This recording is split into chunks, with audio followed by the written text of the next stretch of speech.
आप सभी को नमस्कार बंधुओं, कैसे हैं? आशा करता हूँ ठीक होंगे। हम लोग काफ़ी समय बाद मिल रहे हैं और आज हम लोग चर्चा तो वैसे करेंगे यूजीसी नेट का जो पेपर हुआ है आपका, जो 6 जनवरी 2026 को हुआ, उसके एनालिसिस को लेकर के चर्चा करेंगे और इसमें हम लोग समझेंगे कि क्वेश्चंस यूनिट वाइज चर्चा करेंगे, जिससे कि आपको कुछ लाभ हो सके लेक्चर का। आप इसलिए देख रहे हैं कि कहाँ से आ रहे हैं प्रश्न और क्या स्रोत पढ़ने चाहिए, जिससे आपके अधिकतम प्रश्न सही हो सके। 21 क्वेश्चंस दर्शन से आए हैं। मेरे लेक्चर्स कंप्लीट निःशुल्क हैं यूट्यूब पर दर्शन के, तो उससे भी कितने क्वेश्चंस आपके बने हैं वो भी मैं आपको बता दूंगा, प्रमाण सहित बातें। और साथ में मैं आपको एक एक का आंसर बताऊंगा, क्या बदलाव किया गया है वह भी बताऊंगा, जो आपको आगे के अटेम्प्ट देने के लिए महत्वपूर्ण होगा। ट्रेंड में क्या बदलाव आया है ये सब है, मैं एक एक क्वेश्चंस को बताऊंगा, यहाँ प्रमाण सहित बताऊंगा। जो मैंने नोट्स पढ़ाया है हैंड रिटन, उसमें से भी बताऊंगा कि ये क्वेश्चन इधर से आया है और आपको ऐसा पढ़ना है। एक एक चीज को, वीडियो लेक्चर्स का भी मैंने बताया कि इस वीडियो लेक्चर्स में मैंने ये बात करी है तो यहां से ये आया है। इस तरीके से मैंने मिनट सहित बता दिया कि 48.34 मिनट पर लेक्चर नंबर 17 वेदांत सर, आप लोग देख भी पाएंगे ये चीजें कि क्या कैसे हुआ है। तो ये सब मैं एक एक का एनालिसिस करते हुए आपको ये भी बता दिया कि 42.42 पर लेक्चर नंबर 6 जैन दर्शन का जो मैंने पढ़ाया वहां से ये क्वेश्चन है। तो कुल मिलाकर के ये हम आपको यहाँ प्रमाण भी बताते जाएंगे कि कहाँ से आ रहे हैं और आप कहाँ से इन चीजों को अध्ययन कर सकते हैं। दूसरा, में और बुक आदि रिसोर्स भी जो मुझे जहाँ का लगेगा कि यहाँ के लिए आपको ये पढ़ने की आवश्यकता है, वो भी चर्चा करेंगे। वीडियो लेक्चर्स इसलिए कम आते हैं मेरे, चूंकि मैं रिसर्च कर रहा हूँ, आपको मालूम ही होगा। ये आप देख ही सकते हैं, अब रिसर्च स्कॉलर लिख दिया है तो करना ही पड़ रहा है, तो रिसर्च कर रहा हूँ। मेरा विषय भी वैसे दर्शन ही है ना, और साहित्य है, तो आप देख लीजिएगा, है ना। आगे चलते हैं हम लोग, तो इसलिए कम ही आते हैं हम यूट्यूब पर अभी फिलहाल, लेकिन आपके जितना भी मेरे से सहायता होगी उतना हम आएंगे। आपकी सबसे पहले मैं यहाँ पर बात कर लेता हूं, तो दर्शन की जो तीसरी और चौथी यूनिट है, ये आपकी दर्शन की यूनिट है। ऐसे आपकी 10 यूनिटें हैं, ये आप सबको मालूम है कि 10 यूनिटें आपकी हैं। तो थोड़ी सी इसी पर हम चर्चा करते हुए सिलेबस पर चलते हैं। आपकी 10 यूनिटें हैं, तीसरी चौथी यूनिट आपकी दर्शन की यूनिट है। इस यूनिट में से जो तीसरी चौथी यूनिट है, मेरा हमेशा कहना रहता है कि 15 से लेकर के 20 के बीच क्वेश्चंस बनते हैं और कभी कभी 12 भी हो जाएंगे, लेकिन ठीक है, आपको 15 से 20 के बीच क्वेश्चंस दिखते रहते हैं यहाँ हर बार। अब देखिए, 15-20 क्वेश्चंस इससे बन रहे हैं, यानी कि आप समझो कि प्रत्येक दो यूनिट को लेकर के 20 क्वेश्चंस, यानी कि 20% आपका इधर दर्शन है। 20% क्वेश्चंस दर्शन से हैं। जैसे इस बार 21 क्वेश्चंस दर्शन से हैं। मैं एक एक क्वेश्चंस आपको दिखा दूंगा, आपके पास पेपर होगा। मैंने इस यूनिट में सिर्फ वही क्वेश्चंस रखे हैं जो दर्शन के हैं। अगली यूनिट में पहली और दूसरी यूनिट जो वैदिक वाग्मय की है उसको रखेंगे, फिर एक में जो छठवीं और सातवीं यूनिट है आपकी उसको रखेंगे, और एक में आठवीं और नौ आठ सॉरी पांचवी छठवीं को रखेंगे, एक में छठवीं और सातवीं और आठवीं को रखेंगे, फिर एक में नौवीं और 10वीं को रखेंगे। इनको इस तरीके से 5 भागों में ये लेक्चर्स आएगा, उस तरीके से हम चर्चा करेंगे। तो सबसे पहले यही हो गया कि हम क्या चर्चा करेंगे, इसका लाभ क्या होगा, भविष्य के एग्जाम के लिए ट्रेंड समझेंगे, और क्या बदलाव किया गया है इस बार जो आपको ध्यान रखना है वो भी आपको मैं बताऊंगा। क्या मेरे स्टूडेंट गलती करके आए हैं वो बताऊंगा, क्या अच्छा करके आए हैं वो भी बताऊंगा, सब कुछ बताऊंगा। चलिए, देखिए, आपका ये सिलेबस लगा हुआ है। सबसे पहले मैं कहता हूं, सिलेबस आपका मार्गदर्शक है। क्या है? सिलेबस आपका मार्गदर्शक है। आप यदि सिलेबस को अच्छे से जान लेते हैं, समझ लेते हैं, और तो उसी से आपको कम से कम 2 से 3 क्वेश्चंस डायरेक्ट तौर पर मिल जाएंगे। पहला क्वेश्चंस उसी क्रम का है। हम आपको क्वेश्चन सबसे पहले बताएंगे, फिर सिलेबस को भी बताते जाएंगे। पहला क्वेश्चंस आप देखिए दर्शन का, आप लोग अपने में भी देखते जाइएगा। 63 नंबर का क्वेश्चन है। एक नंबर मतलब पहला क्वेश्चन है जो 63वें नंबर पर मुझे मिला है। अब देखिए, अब इस तरीके से ये दिया है। अब यहां बदलाव भी क्या किया गया है वो भी मैं यहां पर को बताऊंगा। ये पूछा है, कुछ सिद्धांत दे दिए हैं और उस दर्शन का नाम दे दिया गया है। दर्शन का नाम दे दिया गया है और सिद्धांत दे दिए गए हैं। पूछा गया है ये सिद्धांत किस दर्शन का है। ठीक है। अब आपको, यदि आपने डायरेक्ट सिलेबस मात्र समझा है और सिलेबस ठीक से पढ़ा है, तो भी ये क्वेश्चंस मिल जाएगा। जैसे कि सांख्य दर्शन है आपका, इसका सत्कार्यवाद है, यानी कि ए का त्रिपल आई है। यदि ए का त्रिपल आई है तो यहाँ बताइए ए का ट्रिपल आई किस विकल्प में है? इसमें नहीं है, इसमें नहीं है, यानी कि या तो पहला सही होगा या तीसरा सही होगा। एकदम कंफर्म पता है। दूसरा देखो, आपको यही बता देते हैं। अब आपको इधर पर देखना है कि विवर प्रतीत समुत्पादवादी किसका है? सबको पता है बौद्ध का है, लेकिन भाई बौद्ध तो नाम ही नहीं लिखा है ना। अब दूसरा असत्कारवाद किसका है? ये आपको पता नहीं चला है। विवर्तवाद, अब विवर्तवाद अद्वैत वेदांत का है। अतत्वन्यता प्रथा विवर्त इत्युदीरिता सतत्वन्यता प्रथा, है ना। तो इस तरीके से अभी आगे आएगा, इससे भी क्वेश्चन आया जो मैं बोल रहा हूं विवर्तवाद से। तो विवर्तवाद किसका है? अद्वैत वेदांत का है। अब आपको ये कन्फर्म हुआ, तो सी का डबल आई होना चाहिए। क्या होना चाहिए आपका? सी का डबल आई। अब देख लीजिए सी का डबल आई है, सी का डबल आई इसमें है क्या? नहीं। इसमें है क्या? हाँ है। तो बस तीसरा ही सही है।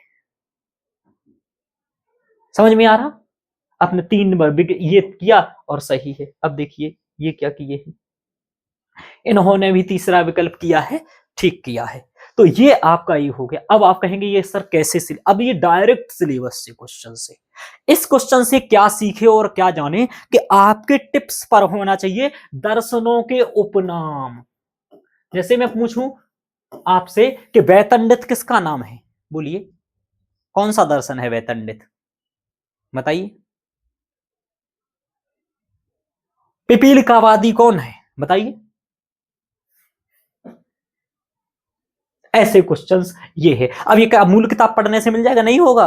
अब आपको समझना भी पड़ेगा चीजें। अब सत्यकार्यवाद से आया, अब इसके लिए डायरेक्ट सिलेबस आपका काम का है। अब देखिए विवर्तवाद और इन्हें दोनों क्यों लिया, सत्यकार्यवाद विवर्तवाद? देखिए अब सिलेबस देखिए। अब आप इधर आइए, ईश्वर कृष्ण की सांख्य कारिका आपको लगी हुई है। सांख्य कारिका के अंतर्गत बहुत सारी कारिकाएं, यानी कि 72 कारिकाएं हैं, 72 कारिकाएं हैं। उनमें से आपके लिए बहुत इंपॉर्टेंट 32 से 35 कारिकाएं हैं, जिसमें पहला सिद्धांत है सत्कार्यवाद। सत्कार्यवाद अब किस दर्शन का है? सांख्य दर्शन का। अब इतना ही पता नहीं है तो मैं क्या कर लूंगा। सत्कार्यवाद के अप्रमाण है 5। असत्कारणात् उपादान ग्रहणात् सर्वसंभवाभावात् सक्तस्य सक्यकारणात् कारण भावाच्च सत्कार्यम्। कई बार पूछा गया है क्रम से लगाने को, लगाइए। इसके बाद पुरुष स्वरूप, प्रकृति स्वरूप, सृष्टि, क्रम, प्रत्यय, सर्ग और ये कैवल्य, ये विषय आपके सांख्य कारिका के लगे हुए हैं। आपको रटे होने चाहिए कि क्या क्या लगा है। जैसे प्रकृति का लक्षण है तो भेदानाम परिणाम समन्वयात, है ना। संघात पर पुरुष का है, संघात परायथत्वात् त्रिगुणादि विपरीत। तो कुल मिला करके ये सब आपको पता होना चाहिए, ध्यान रखिएगा। अब दूसरा आपने देखा सदानंद का वेदांत सार लगा हुआ है यहाँ पर। उसमें अनुबंध चतुष्टय की चर्चा है, अज्ञान की चर्चा है, अध्यारोपवाद की चर्चा है, लिंग शरीर उत्पत्ति की चर्चा है, पंचीकरण की चर्चा है, विवर्त की है और महावाक को जीवन मुक्ति। विवर्तवाद दिखा सिलेबस में, विवर्तवाद की चर्चा है।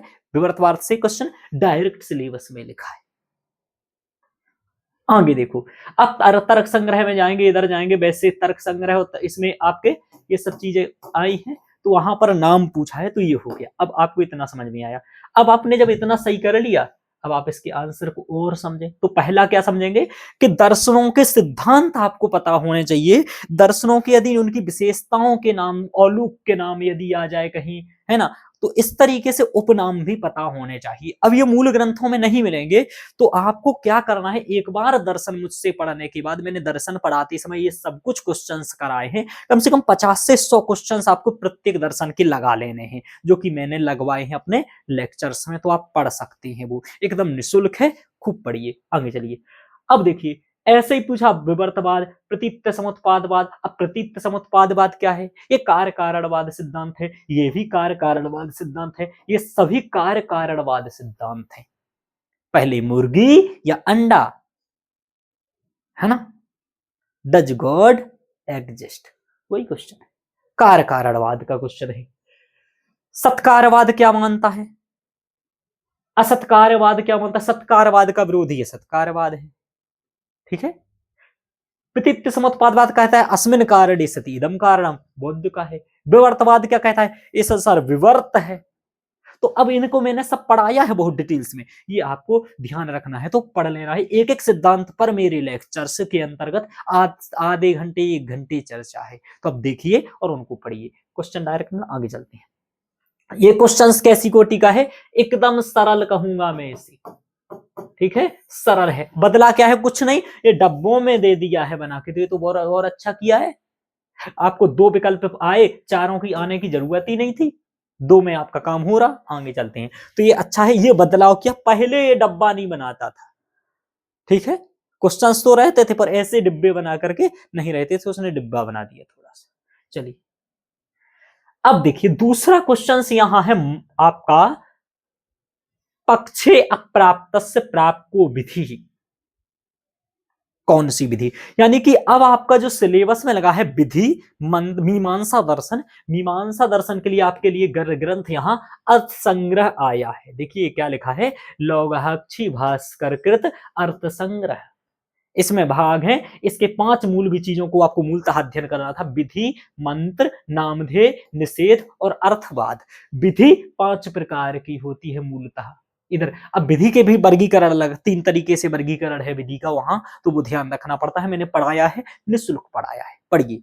अब विधि का क्या है इधर पर, जो ये विधि का आपको दिख रहा है इधर, अब विधि, मंत्र, नामधेय, निषेध, अर्थवाद, मीमांसा दर्शन यहां विधि के अंतर्गत आया है। सबसे पहले तो यही पता विधि क्या होती है। अब यही बता दूंगा, फिर लेक्चर कौन पढ़ेगा और सिलेक्शन आपकी कैसे होगा, तो वहां लेक्चर्स में ये सब पढ़ना है, तो आगे मैं बता देता हूं आगे। चलिए क्वेश्चंस पर बात करते हैं। विधि देखिए, अब जब मैंने विधि पढ़ाई तो ये मैंने हैंड रिटन नोट्स दिया, यहां पर आप क्या पढ़ेंगे, आप देखिए ये क्या लिखा है, आपको शब्द टू शब्द मिलेगा, पक्षे अप्राप्तस्य प्राप्को विधि ही।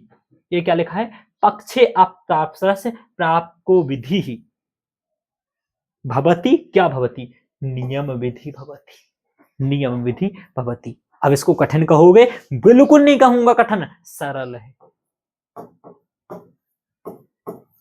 अब इतना पढ़ के नहीं जाओगे, फिर आप क्या करोगे, क्या लिखा है यहां कि कुछ या कोई विषय स्पष्ट नहीं है, कुछ या कोई विषय स्पष्ट नहीं है, अप्राप्त है, उसे स्पष्ट करने वाली विधि को नियम विधि कहते हैं। यानी कि जो पक्ष में अप्राप्त है, पक्षे अप्राप्त, जहां जो अप्राप्त है तभी तो नियम बनाओगे दादा। तो पक्षे अप्राप्त, जो पक्ष में अप्राप्त हो उसको, जो प्राप्त को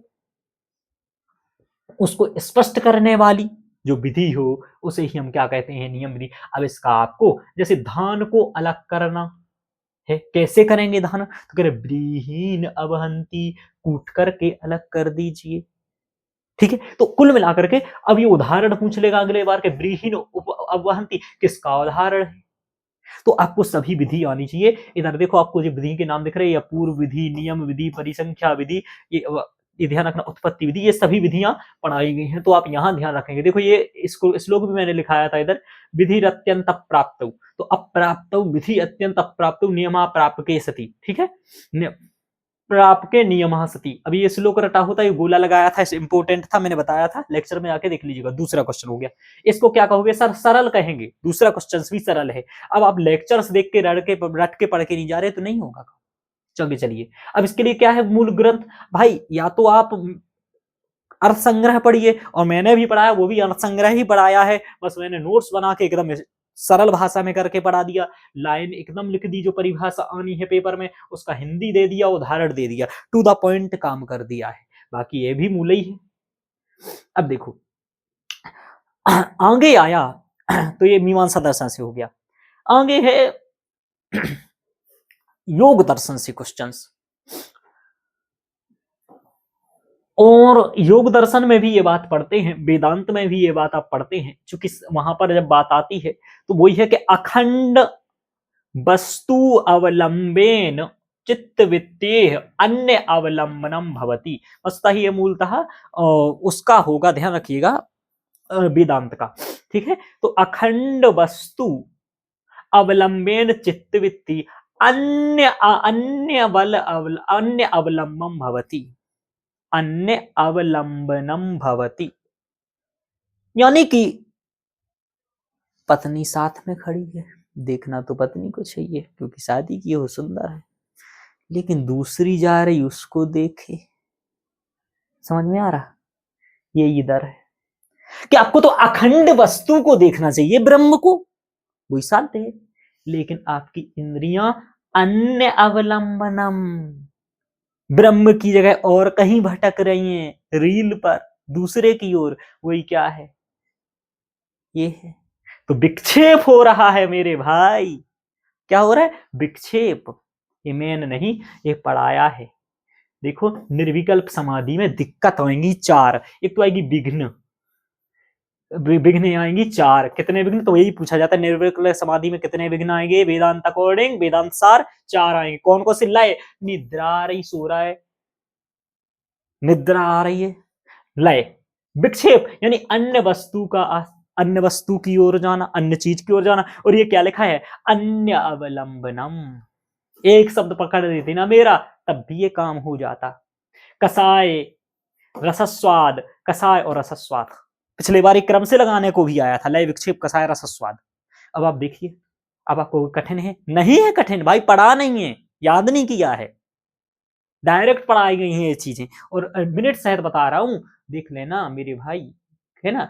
वेदांत दर्शन का 38.34 पर देखना, या इसी समय ये लेक्चर्स में पढ़ा रहा हूं मैं। समझ में आ रहा? तो देख लीजिएगा, ये होगा तीसरा क्वेश्चन। ये वेदांत सार का है, वेदांत सार में आपका लगा हुआ है। तो वेदांत सार भी देखिए आपके सिलेबस में लगा हुआ है, सिलेबस देखते रहिए, बार बार सिलेबस देखिए। आपका वेदांत सार कहाँ है मेरे भाई? ऊपर ही बताया था पहले कि वेदांत सार में अनुबंध चतुष्टय, अज्ञान, अध्यारोपवाद, लिंग शरीरोत्पत्ति, पंचीकरण, विवर्त, महावाक्य, जीवन मुक्ति। ये जीवन मुक्ति के अंतर्गत आएगा। जीते जी मोक्ष प्राप्त हो जाता है, जीवन मुक्ति के अंतर्गत ये प्रश्न आ जाएगा आपका, है ना। वहां जीवन मुक्ति कब मिलेगी? जब विद्यते हृदय ग्रंथि छिद्यन्ते सर्व संशयाः क्षीयन्ते चास्य कर्माणि तस्मिन् दृष्टे परावरे। यानी कि जब परावरे, यानी कि मोक्ष तो तब मिलेगा जब से ये बाधाएं नहीं आएंगी आपको। यानी कि ब्रह्म विदो ब्रह्मैव भवति। तो ब्रह्म को कब विदो, ब्रह्म को कब जानोगे? तब जानोगे ब्रह्म को जब समाधि ठीक से लग पाएगी। लेकिन अभी तो भटक रिया है मन, है ना। तो विक्षेप हो रहा है, लय हो रहा है, लय विक्षेप कसाय रसस्वाद हो रहा है, तब कैसे लगेगा मन? नहीं लगेगा, ध्यान रखिएगा, है ना। तो ये आ गया क्वेश्चन तीसरा। अब आपको समझ में आ रहा होगा क्या है। अब ये आपको पढ़ना है अच्छे से अगली बार के लिए। मैं लेक्चर सहित बता रहा हूँ, ये लेक्चर फ्री भी है, ऐसा नहीं कि वे पैसे में है। इसलिए सबसे पहले मैंने ये ला दिया वीडियो, कि ऐसा नहीं कि मैं केवल गप दे रहा हूँ। आप देखिए, प्रमाण सहित देखिए। आगे चलते हैं। तीसरा क्वेश्चन ये भी आप क्या कहूँ, कठिन नहीं कहूंगा, कठिन सरल ही कहूंगा, क्योंकि डायरेक्ट पढ़ने से आ रहा है ना, जो वो नहीं है। अब कठिन क्या है वो भी बताऊंगा मैं। अब देखो, अब अगला क्वेश्चन है जैन दर्शन का। जैन दर्शन का है, जैन दर्शन में पूछ रहा है आपसे। जैन दर्शन में मूलतः 3-4 चीजें बहुत इंपॉर्टेंट है जो आपको जान के रखनी है। एक तो अनेकांतवाद है, ठीक है। दूसरा स्यादवाद है, और तीसरा सप्त तत्व है।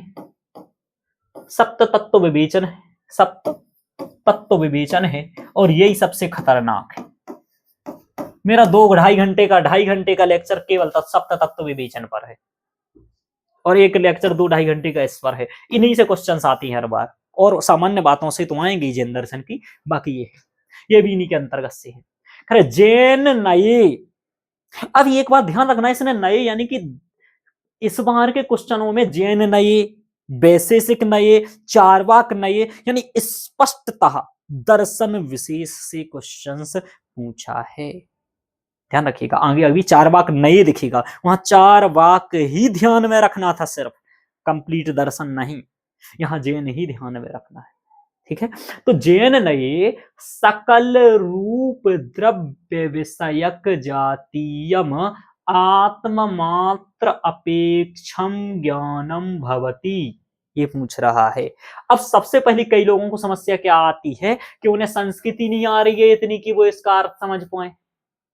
वो सोच रहे हैं कि ये कहीं में मिलेगा, डायरेक्ट लाइन लिखा नहीं मिलेगा, काहे मिले, क्यों जरूरी मिले? संस्कृत सीखो इतना कि आपको हिंदी अर्थ उसका समझ में आ जाए। तो क्या सकल रूप दिव्य आदि का ज्ञान कैसे होगा? तो फिर ये में प्रमाणों की बात पूछ रहा है। केवल ज्ञानम, मन पर्याय ज्ञानम, अवधि ज्ञानम, श्रुत ज्ञानम, 5 प्रकार के ज्ञान की यहाँ चर्चा की गई है, ध्यान रखिएगा। और 5 प्रकार में परोक्ष ज्ञान जो है और अपरोक्ष ज्ञान है, यानी कि अपरोक्ष ज्ञान में 3 है, अवधि ज्ञान, मन पर्याय ज्ञान, केवल ज्ञान, और अपरोक्ष ज्ञान में मति ज्ञान और श्रुत ज्ञान। ये मैंने चार्ट बना के समझाया है 44.42 मिनट पर। 2 घंटा 35 मिनट का लाइव क्लास था, 6वां लेक्चर है जैन दर्शन का, जाके देख लीजिए। और ये इसका उत्तर है अवधि ज्ञान। समझ में आ रहा है? अब मन पर ज्ञान क्या होता है, केवल ज्ञान क्या होता है, ये सब बताने के लिए मेरे पास अभी मैं पढ़ा चुका हूं, वहां पढ़िए कंप्लीट। इन चार का जान लेने से भी कुछ नहीं होने वाला आपका, सब जानना पड़ेगा, सातों तत्वों का विवेचन। तो ये तीनों चीजें बहुत अच्छे से भविष्य के लिए पढ़ लीजिए। समझ में आ रहा है? कटु सत्य बोलूंगा लेकिन आपके हित में होगा। चलिए आगे चलते हैं। समझ में आया? आगे चलते हैं। तो ये आपको पता चला। अब आप कहेंगे ये कठिन है, बिल्कुल कठिन नहीं मानूंगा मैं।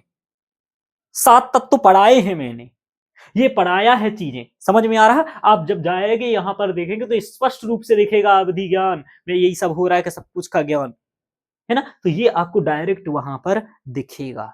अब आपको संस्कृत समझने के लिए धीरे धीरे प्रयास करना है कि आप संस्कृत के क्वेश्चंस को समझ पाए। यदि आप क्वेश्चंस नहीं समझ पा रहे हैं, इन शब्दों को तोड़ नहीं पा रहे हैं, अब आपको इसको तोड़ना आना चाहिए। संधि तो भाई क्या संधि है अखंड वस्तु में, बताइए?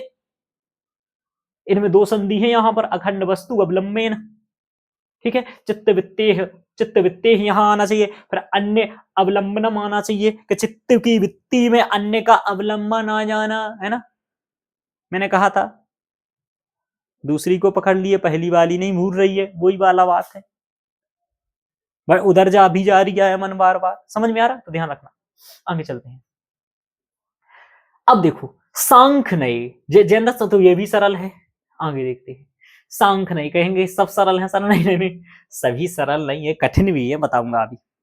अब आया सांख्य नए, देखो फिर सांख्य नए आया, एकदम सांख्य की बात पूछ रहा है। क्या बोला? सांख्य के नए में माध्यस्थम कस्य धर्म, माध्यस्थ किसका धर्म है, माध्यस्थ किसका धर्म है। तो सबसे पहले तो ये बताओ कि प्रमुख तत्व क्या है, क्योंकि इसे द्वैतवादी दर्शन कहा जाता है।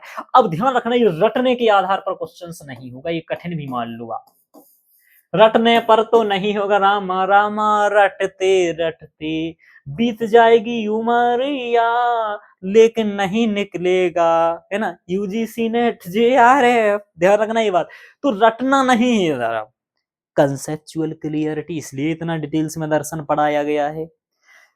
अब सबसे पहले दिमाग ये लगाओ, पूरा सांख्य नए मध्यस्थम कस्य धर्म, मध्यस्थम कस्य धर्म, किसका धर्म है।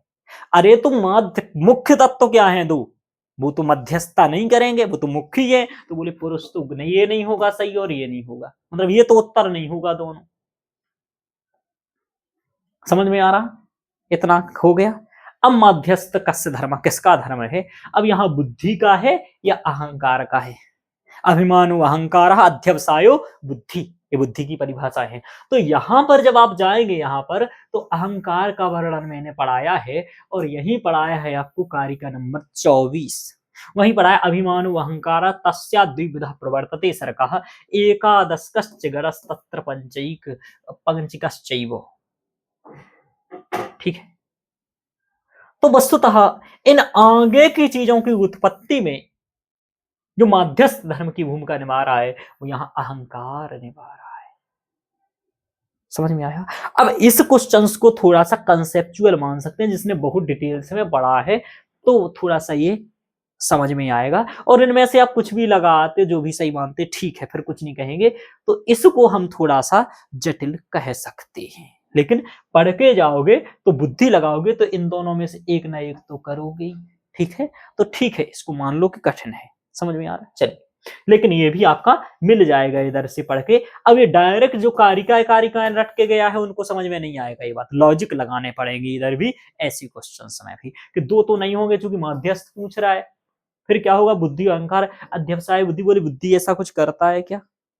तो बताओ, बुद्धि करेगा या अहंकार करेगा? तो आपको ये थोड़ा सा ध्यान देना था। इसमें थोड़ा सा कठिन मान सकते हैं कि लॉजिक लग जाए तो हो जाए। आगे चलते हैं। ये बुद्धि भी है, यहीं पर मैंने पढ़ाया है 23वें कार्य में, अध्यवसायो बुद्धि धर्मो ज्ञानम वैराग्यम। अब ये धर्म ज्ञान वैराग्य से क्वेश्चन आया है, इससे भी क्वेश्चन आया है। अब ये आपको एक चीज याद रखने, अब ऐसे मैंने क्यों किया, ये नोट्स बनाया, ऐसे किताब बना के नहीं देती है, इसलिए तो मैंने सरल किया। चलिए अब देखते हैं 98 नंबर का क्वेश्चन। ये क्वेश्चन नंबर 6वां है, ध्यान रखिएगा। अभी तक एक ही कठिन बताया मैंने, थोड़ा सा कठिन तो ये भी नहीं मानेंगे, लेकिन ठीक है, इसको मैं कठिन कह देता हूँ, कंसेप्चुअल कहूंगा इसको, कठिन भी मान लो। चलिए कठिन मान देता हूं आपके लिए, एक कठिन हो गया। आगे चलते हैं। अब देखो ये आया, ये क्वेश्चंस की बात करते हैं हम लोग, ठीक है। ये 98वें नंबर का क्वेश्चन है, अपना 7वां क्वेश्चन है। इसमें पूछा गया आपसे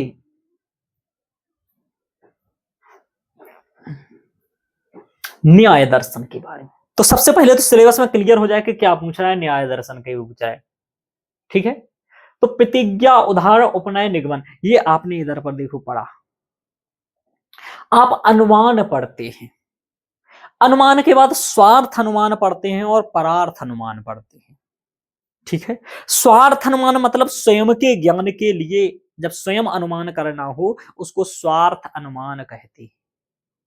जब दूसरे को समझाना हो कोई चीज, अनुमान बता कराना हो, जैसे किसी को बताना हो कि नील गाय ही गाय है, मतलब नील गाय के बारे में ज्ञान कराना हो आपको, तो कैसे कराओगे। या फिर पर्वत पर अग्नि है, इसकी ज्ञान कराना है, यही प्रसिद्ध है, इसको कराना है। तो इसके 5 चरण हैं, 5 स्टेप, उसको कहते हैं प्रतिज्ञा, हेतु, उदाहरण, उपनय और निगमन। तो इनकी जो परिभाषाएं हैं उनसे ये क्वेश्चंस आया है। क्या आया है, उनसे ये क्वेश्चंस आया है। अब पेपर में आप क्या करके, यदि इसको बहुत अच्छे से पढ़ के गए तब तो होगा, अब इसको सामान्य तरीके से भी पढ़ के गए तब भी आपको होगा। अब इधर आपको याद होना चाहिए कि उदाहरण है, ठीक है। अब इधर देखो, आप इधर आओ। आपको जब कोई बात नहीं समझता है तब आप क्या करते हो, उदाहरण देके समझाओगे तो जल्दी समझेगा। उदाहरण को क्या कहते हैं, इतना आपको यदि पता है तो ठीक है, लेकिन बार बार कहा जाता है दृष्टांत, दृष्टांत दे करके समझाओगे तो समझेगा। तो सब व्याप्तिकम, व्याप्ति सहित दृष्टांत वचनम, दृष्टांत वचन ही क्या है, उदाहरण है। तो डी का डबल आई, यदि डी का डबल आई है तो ये सही नहीं है और ये सही नहीं है, यानी कि या तो ये सही या फिर ये सही। समझ में आ रहा, अब आपको ये देखना है, या तो ये सही या ये सही। अब देख लेते हैं इधर, फिर इधर आ जाओ। देखो अब इसको थोड़ा सा बता देता हूं मैं आपको, जो यहां लिखा है इसको भी देख लीजिए आप। यत्र यत्र धूमः, जहां जहां धुआं है, तत्र तत्र अग्नि, ऐसा हमने देखा है। जैसे कि महानसम, तो महानस का दृष्टांत दे रहा है और व्याप्ति सहित दे रहा है। तो जहां जहां धुआं वहां वहां अग्नि, जैसे रसोई घर, यही दृष्टांत है। तो यहां महानस का उसने दिया, ये हो गया उदाहरण। अब कह रहा है तथा च अयम, कैसा, जैसे महानस है वैसे ही ये दिखाई दे रहा है, इसलिए यहां पर ऐसा होगा। तो तथा च अयम, अब इधर देखो, पक्ष में लिंगोपसंहार वचनम, अब पक्ष में उसके एक लिंगोपसंहार वचनम दे रहा है कि जो लिंग है वहां पर, अब आपको ये समझना पड़ेगा लिंग क्या होता है, साध्य क्या होता है, और अनुमान के जो लगाने के तरीके होते हैं वो आपको समझने पड़ेंगे। इसके लिए आपको अनुमान प्रमाण पढ़ना पड़ेगा मेरा, और यदि अनुमान प्रमाण आप मेरा पढ़ते हैं और तो ये आप कर पाएंगे। तो सबसे पहले अनुमान प्रमाण करिए। दूसरी, ये परिभाषाएं भी आपको रट लेनी चाहिए अगले भविष्य के लिए, ये परिभाषाएं भी याद कर लेनी चाहिए। अब ये दिमाग लगाते तब तो आपका उधर हो जाता, और नहीं लगाओगे तो नहीं हो पाएगा। तो अब यदि ए का आप ट्रिपल आई देख लें कि ए का ट्रिपल आई है, तो ए का यदि ट्रिपल आई आप मान ले तो ए का ट्रिपल आई सिर्फ इसमें है, यानी कि ये सही नहीं हो, ये गलत, ये गलत, ये गलत, 3 सही। समझ में आ रहा, तो इस तरीके से आपका ये हो जाएगा। अभी हमारे स्टूडेंट गलत करके मार्क 4 रिव्यू करके आ गए हैं, मार्क 4 रिव्यू, चूज ऑप्शन 1। चलिए अब ये सब गलत करो, अच्छा है। तो ये हाल है, यहां ध्यान रखना। इनकी सबसे बड़ी गलती क्या हुई, जो ये जिनका ये पेपर है, इन्होंने सबसे बड़ी क्या की कि बाद के लिए क्वेश्चन छोड़िए, बाद में फिर से एक बार देख के आंसर कर देंगे, और इसमें इनके 22 क्वेश्चन छोड़ के आ गए हैं। ये काम हो गया गलती, ये आप लोग कभी मत करना। जो आ रहा है लगा दो, बस खत्म है उसको। बाद में भी कौन सा ब्रह्म ज्ञान हो जाएगा, जब तुरंत नहीं आ रहा है तो बाद में कौन सा भगवान आ जाएंगे उधर, कुछ नहीं आती है, समय और नहीं बचता है, बर्बाद होते हैं पेपर में। तो इसलिए आ रहा है तो ठीक है, वरना बिना समय बर्बाद करते हुए अच्छे से थोड़ा सा दिमाग लगा के तुक्का मार के चल दो आगे, है ना, बाद के लिए मत छोड़ना, नहीं तो यही होगा। तो ये भी आपका क्वेश्चन। अब ये कैसा है, देखो ये दिमाग लगाने वाला है, ऐसे क्वेश्चंस में दिमाग लगाना पड़ेगा। ये सब पढ़ के जाते हैं, अरे भाई उसने जब स्पष्ट कहा है तो इतना तो पूछेगा। आप देखो ना, सिलेबस के बाहर एक चीज भी नहीं है। मित्रों आज के लेक्चर में इतना ही रहेगा। लाइट खड़ा रहा जो अपने पथ पर, लाख मुसीबत आने पर, मेरी सफलता उसी अंततः जीने पर या मर जाने पर। पहले अभी थोड़ा सा व्यवधान आ गया था, लाइट चली गई थी, और गरीब मास्टर हूं, इसलिए अभी क्या है कि हम लोग 98 नंबर के क्वेश्चंस तक डिस्कशन कर चुके थे, और ये बता रहे थे मैं इस क्वेश्चन से ये सीखना है कि इनकी परिभाषाएं भी याद रख लेनी है थोड़ी सी आपको दे, और जो आपके सिलेबस में लगा है वो पढ़ करके जरूर जाना है, क्योंकि डायरेक्ट सिलेबस में आपके यही लगा है इस दर्शन का, और वो डिटेल्स में पढ़ना है। जैसे तर्क संग्रह और तर्क भाषा यानी न्याय दर्शन और वैशेषिक दर्शन का पदार्थ के पर बहुत अच्छे से, क्योंकि इस बार पदार्थ पर एक क्वेश्चन आया है, दूसरा कारण और प्रमाण, पदार्थ, कारण और प्रमाण, प्रमाण्यवाद और प्रमेय, केवल 5 विषय लगे हैं। तो इन पर पांचों विषयों पर आपको अच्छे से पढ़ के जानी, उनकी परिभाषाओं को भी तैयार रखनी है, और इन्हीं ग्रंथों के आधार पर परिभाषाएं याद रखनी है। उज्ज्वला टीका गोपीनाथ की याद रखना है, तर्क कौमुदी दिनकर की है, ये भी ध्यान रखना है, भविष्य में ये भी आपसे पूछा जाएगा। चलिए अब देखिए, तो क्या प्रमाण से क्वेश्चन आया है अनुमान को लेकर के, तो अनुमान के भेद आदि को आपको पढ़ना है, अनुमान के अंतर्गत आपको हेत्वाभास भी पढ़ना है। चल ध्यान रखिएगा, आगे चलते हैं। तो ये क्वेश्चंस कहाँ से है मैंने वो भी बता दिया कि तर्क भाषा से है, मैंने भी वहीं से ये सब पढ़ाया है नोट्स बना करके, तो ध्यान रखिएगा। आगे चलते हैं। अब यहां पर आ गया है 7वें नंबर का क्वेश्चन ईश्वर से। अब आप देखिए ये क्वेश्चन नया ट्रेंड आया है, और कंप्लीट पेपर में यदि आप देखेंगे तो 10 के आसपास ऐसे क्वेश्चंस आए हैं जो कथन और कारण को लेकर के आए हैं। ऐसे क्वेश्चंस पूछने के पीछे क्या लॉजिक है वो आपको जानना सबसे पहले जरूरी है। सबसे पहले ये है कि आपकी विषयगत स्पष्टता कैसी है, कैसे, यानी कहा विषयगत सुस्पष्टता कैसी है।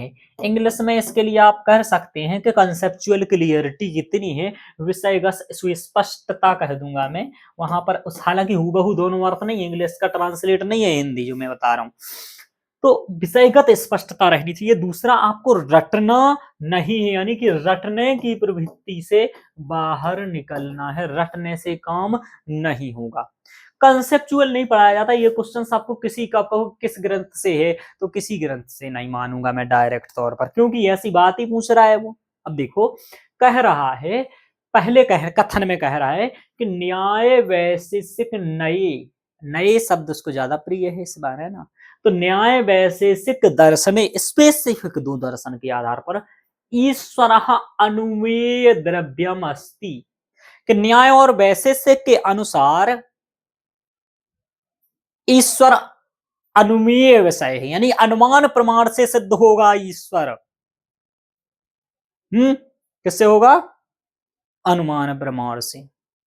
ठीक है, तो ये वाली बात कह दिया कि तो ये बात सही है क्या जी, ये बात बिल्कुल सत्य है। कहता है ईश्वर इनसे पूछा गया वैशेषिक दर्शन से और न्याय दर्शन से कि आपने वैशेषिक दर्शन ने कहा 4 चीजों के परमाणु नित्य हैं, किस किस के हैं, तो बोले जल के नित्य हैं, पृथ्वी के नित्य हैं, और किसके हैं, बोले अग्नि के भी नित्य हैं, और किसके हैं बोले, तो बोले वायु के भी नित्य हैं। ठीक है, बोले ये नित्य परमाणु हैं। बोले इन परमाणुओं में सक्रियता किसने लाई, बोले देखो गाड़ी तो होती है, बाइक है आपके पास, पहिए लगे हैं, एक्सीलेटर है, सब कुछ है, लेकिन बोले कि उसको चलाने वाला तो कोई होना चाहिए। बोले इसको चलाएगा कौन, ये कौन कराएगा, तो बोले जैसे बाइक को कराने के लिए कोई व्यक्ति चाहिए ना, वैसे ही संसार में भी कोई चाहिए करने, है ना, निमित्त कार्य चाहिए। वो कैसे सिद्ध, तो ये अनुमान प्रमाण के आधार पर ये सिद्ध करने का प्रयास करते हैं। क्यों, क्योंकि प्रत्यक्ष से तो सिद्ध हो ही नहीं रहा है ना, समझ में आ रहा है, प्रत्यक्ष से सिद्ध होता तो 4 वाक्य कर ही देता। तो ये अनुमान से करते हैं, तो ये बात बिल्कुल सत्य है, कोई भी दिक्कत नहीं है। अभी पढ़ाया कहाँ है, ईश्वर चिकीर्षावसात, ईश्वर की इच्छा से परमाणु क्रिया जायते, परमाणुओं में क्रिया होती है। ये भी मेरे लेक्चर्स में मैंने पढ़ाया है, आप देखेंगे तो वहां पर आपको ये मिलेगा। आपको एक बात और आप ध्यान रखना, कहीं कहीं मैंने नोट्स बना दिया, कहीं ऐसा कर दिया, और कहीं ये मैंने स्क्रीनशॉट लगा दिया, और कहीं वीडियो का लगा दिया, तो हर जगह वीडियो क्यों नहीं लगा दिया? आपको बताऊं, ये सब कुछ इसी फ्री वाले लेक्चर्स में सब कुछ पीडीएफ से, देखो यहाँ भी हैंड रिटन ही नोट्स है, यहाँ भी हैंड रिटन नोट्स है, तो मैं सब जगह खोज खोज करके लगा था, इतना मेरे पास टाइम नहीं था 3 घंटे। तो जिनको मेरे ऊपर विश्वास है, तो मैंने 4 वीडियो 5 वीडियो लगा का ये स्क्रीनशॉट लगा दिया, इसका मान के आप चलना कि सब जगह का है, क्योंकि वही नोट्स है हैंड रिटन। तो हैंड रिटन नोट्स वही है, पढ़ाया वही है, सब कुछ मैंने पढ़ाया। मैं ये नहीं करता हूँ कुछ पढ़ा दूं कुछ छोड़ दूं, जो पढ़ाऊंगा सब पढ़ाऊंगा, ठीक है, ध्यान रखो, नहीं तो नहीं पढ़ाऊंगा। आगे चलते हैं। अब देखो इधर दूसरा देखो, आगे कह रहा है कि क्षिति ही सकर्तृका कार्यत्वात्, कह रहे क्षिति यानी कि पृथ्वी सकर्तृक प्रतीत होती है कार्यत्वात्, यहाँ प्रत्येक कार्य को कोई करने वाला है, इसलिए लगता है धरती पर प्रत्येक कार्य कोई करता है। बोले का इत्यत्र कार्यत्व हेतुना, इस कार्य के हेतु के लिए ईश्वर साक्षात सिद्धि भवती, ईश्वर की साक्षात्कार साक्षात सिद्धि होती है। समझ में आ रहा? तो ये भी सही है इनकी अकॉर्डिंग, क्योंकि इनके अकॉर्डिंग पूछा है कि इस देखो इस संसार में देखा जाता है कि बाइक चलाने वाला कोई है, क्षिति धरती पर देखा जाता है सब कर्तृक सकर्तृक है, कोई करने वाला है हर काम को, इसलिए इस संसार को करने वाला, इस क्षिति को करने वाला भी तो कोई होगा, वो कौन है? तो बोले ईश्वरस्य, उसे साक्षात, तो दोनों कथन सिद्ध है। तो लेकिन ये इसकी व्याख्या नहीं कर रहा है इधर, दोनों सही मात्र हैं, तो हो सकता है व्याख्या करेगा, हो सकता है नहीं करेगा, ठीक है। तो ये कारण नहीं है इसका, ये दोनों में कार्य कारण संबंध नहीं बन रहा है इन दोनों अभिकथन उसमें, यानी कि ए और आर उभयम अपि सत्यम आर एत्य सम्यक व्याख्यानम न करोति, नहीं कर रहा है। तो ये है, अब कुछ लोग ये मार के आए होंगे व्याख्या कर रहा है ना, कुछ लोग 1-2 करके आए, हम मेरे स्टूडेंट पढ़ के ही क्या करके आए। अब देखो ये इनकी सबसे बड़ी गलती है, ये जीवन में मत करना आप लोग, not attempt in mark for review, attempt नहीं किया रिव्यू के लिए कर दिया। अरे भाई क्यों नहीं किया, कुछ तो कर देते, गलत कराते, कम से कम करके आते, है ना। चलिए चूंकि माइनस मार्किंग नहीं है, तो ये आपको ध्यान रखना है इधर पर, ठीक है।